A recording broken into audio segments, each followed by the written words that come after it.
To the lost souls, the disintegrated spirits, the wanderers, the dreamers, and the seekers, welcome to the Embodied Podcast. I'm your host, Dr. Danielle McGinnis. Our work in this podcast will be to foster healing, transformation, self-expression, creativity, and the development of consciousness.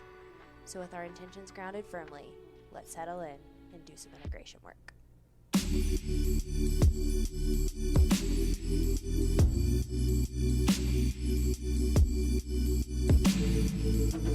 Hey friends, welcome back to the Embodied Podcast.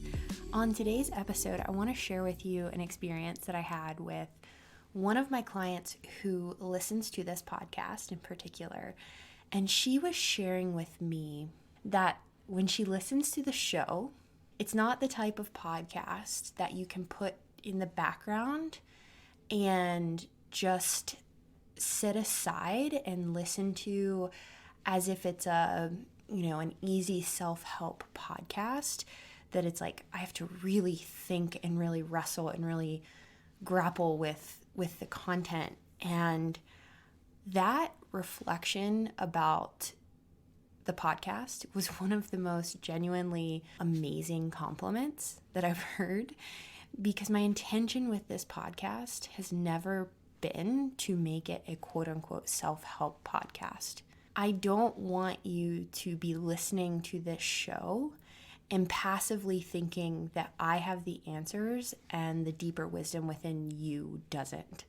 The important intention that I really try to set forward energetically as I'm doing podcast episodes is almost like I'm lobbing up material that has come through my psychic sphere, and it's almost like I'm putting it in this space that is our community, our listenership, the podcast experience, and you take that content and you grapple with it, you wrestle with it, you take and strip it and run it through your experience and ask questions about it, journal about it, ask me questions about it. You certainly don't have to agree with everything I say, nor take everything that I say as dogmatic truth, because if that's happening, what that does is it strips your experience from the context that's necessary to actually work the material that's needing worked within yourself.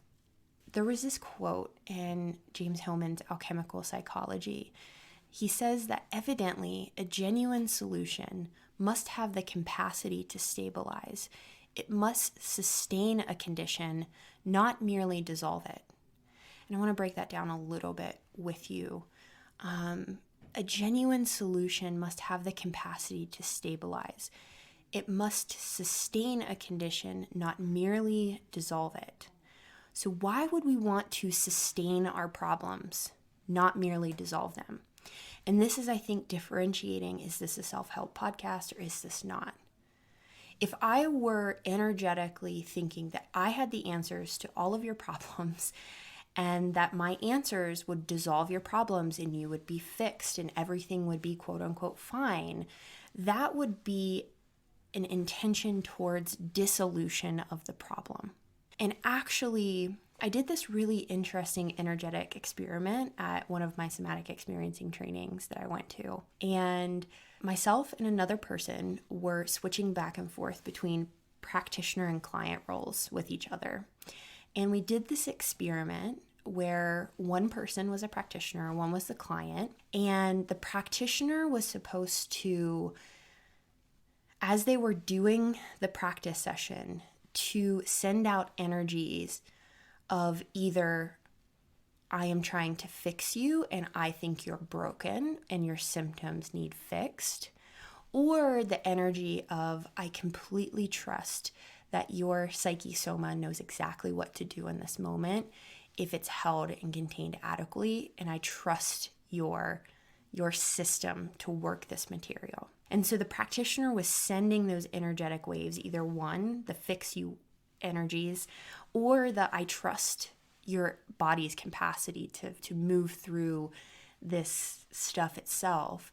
And so the practitioner did not tell the client which energies that they were sending the client. And in the client role myself, it is palpable. It is so evident when someone has the energy of trying to fix you versus trying to support your body and your psyche moving through, regulating, reorganizing itself. The energy is just so, you're able to discriminate it, and it seems nuts because it's not explicitly said, but it's an implicit felt sense of the difference between those energies.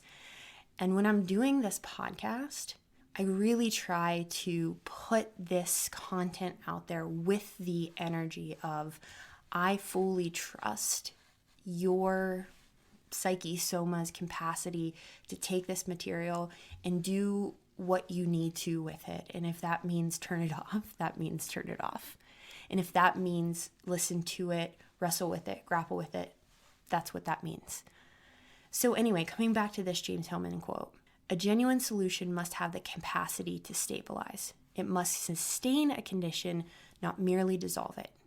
That fix it energy is often working towards a premature dissolution of the material that's trying to transform you. So rather than stabilizing your system enough to actually get an adequate look at what's coming up in the moment for you, we often try to jump to making it go away. But when we make it go away and we just want to destroy or fix or move the problem prematurely, there's no time and space or stability, there's no capacity for stability to actually hold that problem long enough to see the creative aspects of what that problem could be in your life. And that's why we want to maybe sustain our conditions, quote unquote, long enough before dissolving them, before fixing them, before moving out of them, sustaining them long enough so that we can develop a felt sense relationship to what is actually happening right now, what's coming up right now. And I think that individuals who claim to have solutions to your problems are the ones that are dissolving your own body's capacity, your own psyche soma's capacity to regulate itself. And then what that does is it creates more dependence, more addiction, more outsourcing of your power onto somebody else's experience, somebody else's ideas, somebody else's opinions. And when you can pull that projection back, or not take that fixing energy so literally and put it in the context of your life, what that does is it gives you more time and space to orient to what your situation actually is, which gives you more choices, which gives you more options, which gives you more space, which gives you a felt sense of responsibility for your life, which can feel really great, and it can also feel really heavy and not so great. But it gives you a felt sense of being empowered and like an active participant in your journey rather than a dependent, victimized receiver that needs somebody else to tell you what to do every step of the way. And I just want to put that out there because maybe sometimes I come across like I have the answers, but I try not to do that. But sometimes I get, taken up by ideas and, I get taken away and I get excited about this content. And sometimes that might come across as if I have the answers, and that's why I'm doing this podcast and that's why I'm telling people. It's like, how can you be in the helping profession without taking over someone else's responsibility for helping themselves, right? And I think that really what I'm trying to do is to create enough capacity in you for self-reflection, self-stability, that you can wrestle with ideas, your own problems, your own experiences, and trust that that will change you in the process. Because that actually has been my experience, is when I stop relying on other people's experiences to transform my life, they can inform my life and they can create more context to the wider collective of things. but somebody else's story, somebody else's experience, somebody else's addiction, somebody else's trauma, that's not my trauma. That's not my addictions. That's not my experience. And so there's always this grappling with self and other, and how can we be in just right relationship with that? And I think I just wanted to do this podcast at the beginning of the year to say, like, I don't have your answers, and I don't want you to expect that I have your answers. I want this space to be this kind of interesting dialogue through the ethers. And just because I'm talking at you doesn't mean that there's not a dialogue and a conversation through the energetic waves that's happening in this pocket of, iTunes or Spotify or wherever you're listening to the show. That's what I love about psychic material, is that sometimes it transcends time and space. And if we create this space together where our intentions are aligned and they're solid and we're tracking on the same page, you get to be you and I get to be me, and we can both be interested in things and they don't have to be the same thing. And I'm not on a pedestal better than you or farther than you, that we're walking through this really mysterious journey together, maybe in different parts of the globe, but have a very commonality with each other. And that's that maybe we can both trust our own experiences enough to get to know them more intimately. And so I hope that with this material, you can engage with the podcast in a way that is supportive of your capacity to sustain and stabilize your conditions long enough to relate to them and to meet them where they're at. Pat Barry once said that she never starts with love.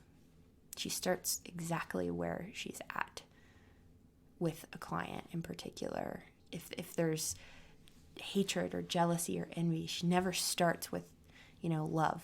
She's like, start where you're at. The love will come if you just trust that where you're at is where you're at.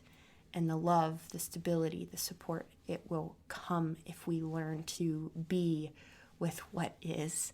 So that's my intention moving forward with the podcast. Wanted to be explicit and very clear about that. And shout out to my client who offered that really gracious and beautiful reflection. It was a huge compliment to me, because I was like, yes, I don't want you to passively listen to this podcast and not wrestle with the content. So I hope you guys enjoyed today's show. If you have any questions, feel free to join the free community and shoot me a message there. Otherwise, we will talk soon. Bye, guys.